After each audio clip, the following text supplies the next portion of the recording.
curious, was faith kind of always a part of your life? Or what did that kind of, what we really love about this show, or what we've gotten feedback from like other artists and stuff, is that like, man, we just want to give like artists a place to just kind of share their testimony, because we know, I mean, we're musicians too. Like, you go out on the road, you're doing all this publicity stuff, and you're talking about album stuff, but we want to just give you like a space to just share your testimony, like who is Elvie and stuff like that. So, talk to me a little bit about growing up around faith, or like if that wasn't a thing, and kind of get into that.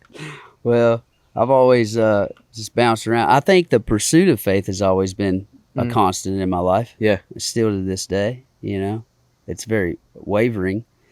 From a young age, I remember I grew up in a real old-fashioned Baptist religion. Gotcha. I remember being 7 years old, feeling like I was lost for the first time, and, praying, nothing happening, just praying and crying and praying and nothing happening, and feeling like, okay, well, I did what I've seen everybody do now. I must have the thing. So I got baptized into the church. Yeah.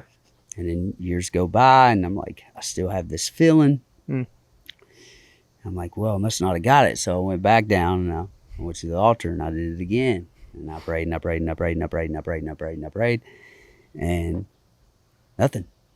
But I was like, I did the thing. It has to be, the faith, is the faith in standing up to walk to the altar? Is the faith in getting down on your knees and praying? Is the faith in walking into the water? Is the faith in saying, I believe? What moment does the faith get you the salvation? I don't know, but I know I went back again when I was 13, and I prayed, and I felt peace like I'd never felt before.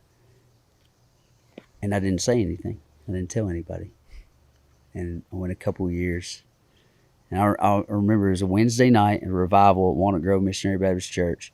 Brother Barry Bronner, a preacher who I respect very dearly, was preaching that night. I prayed. I believe his son was down there the same night, Daniel Bronner, who's a preacher now, living over in Macon County, Tennessee. I didn't say anything. 2 years went by. I was embarrassed. And I shared my testimony, told everybody third time's a charm. Let's go. And we went down to the creek that my uncle at the time, he's not in our family anymore, but he had owned some property. We went down there and we scared off a water moccasin. I got baptized. And, been washed ever since. But grew up singing in that church. My brother sang.